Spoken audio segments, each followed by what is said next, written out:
Correction de l'exercice 21, donc on est dans un exercice sur Thalès version 3e. Donc je vous invite, donc, comme on fait d'habitude, à repasser les deux triangles en deux couleurs différentes, juste pour être sûr que quand vous allez écrire l'égalité de Thalès, vous n'allez pas vous tromper. Et je vous invite aussi à faire quelque chose que souvent les élèves oublient, et cette chose c'est écrire les longueurs, bien sûr. Merci Lou, heureusement qu'elle était là pour le dire. Donc, on a dt qui fait 4,7. Alors, on peut vérifier qu'on est toutes les longueurs sont dans la même unité. Et après, dans la figure, on ne met plus les unités. Donc, on a mis dt, on a mis tn qui fait 5,2. Et quand on est là, on peut s'arrêter et se dire, Noah nous dit qu'avec ces deux valeurs, on pourra faire Thalès. Pourquoi? Parce que ça, c'est deux valeurs qui appartiennent à la même fraction, ce sont des points alignés. Donc forcément, on aura une fraction complète. Et ensuite, je pense que les deux autres seront les valeurs qui appartiendront aux deux autres fractions. Donc là, on va avoir en qui fait 4,3 et et ici qui fait 2,4. Donc on va faire la rédaction et on écrira l'égalité des fractions. Donc on a bien mis la rédaction, les points sont alignés, attention, dites bien dans l'ordre, donc CTE, on part du triangle bleu pour aller au triangle jaune, et DTN, donc sont alignés dans cet ordre, et on a ensuite DC parallèle à EN, vous avez le droit d'écrire sous la forme mathématique. Et ensuite, d'après l'égalité de Thalès, et on va avoir l'égalité de trois fractions, ces trois fractions seront dites par Ibrahim, on t'écoute Ibrahim. Donc, il nous dit dt sur TE. Et là, ça ne marche pas. Pourquoi? Parce que dt et TE ne sont pas alignés. Donc, c'est dt sur Tn. Bien rattrapé, ça. Donc, ensuite, on va avoir quoi? TC sur TE. Bravo. Et ensuite, DC sur EN.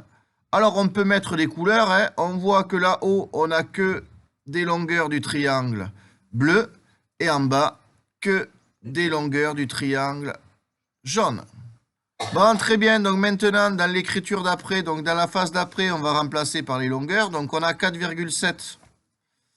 Donc 4,7 sur Tn qui fait 5,2 égale à TC, ben, je crois que c'est ce qu'on cherche, sur TE qui fait 2,4 égale à DC, c'est ce qu'on cherche, sur EN, qui fait 4,3. Et donc là, ben on va commencer, on voit par le produit en croix, et on va faire le calcul de TC. Donc, calcul de TC. Et pour ce calcul de TC, on va prendre quoi comme fraction? On va prendre les deux fractions celle qu'on connaît entièrement, donc la fraction qu'on connaît entièrement, et celle où il y a TC. Et donc, pour faire le produit en croix de TC, on va demander à Ambre qu'elle nous fasse le produit en croix pour trouver TC. Tu as fait quoi? 4,7 fois 2,4 divisé par 5,2. Très bien. Ok, alors ça, c'est déjà notre résultat quasiment juste. On n'a plus qu'à taper ça à la calculatrice. Donc, on se retrouve, on peut le taper sous forme de fraction. Donc, 4,7 fois 2,4 divisé par 5,2. Et on trouve 2,169 et ainsi de suite. On nous demandait au millimètre. Donc, ça fait combien de millimètres? 2,16. Donc, on arrondit un chiffre après la virgule et on était à 2,16. Et donc, 2,16 est plus près de 2,20 que de 2,10. Donc, c'est à peu près égal à 2,2 cm. On a bien arrondi au millimètre près.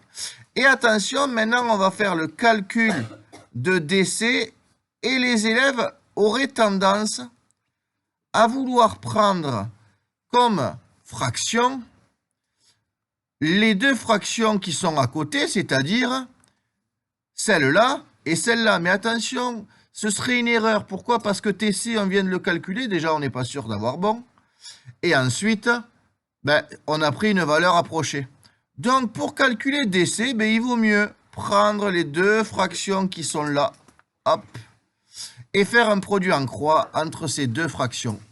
Donc, pour calculer DC, on n'a plus qu'à calculer, donc, 4,7 fois 4,3 sur 5,2. Ça va être notre valeur exacte. Et on va avoir que DC est à peu près égal. Et là, on va taper à la calculatrice. Donc, 4,7. Hop, 4,7 fois 4,3 divisé par 5,2. Et là, on va voir si on a besoin d'arrondir. Et là, on va arrondir un chiffre après la virgule. Ça va nous donner 3,9 cm. Donc, on écrit ici 3,9 cm. L'exercice est terminé.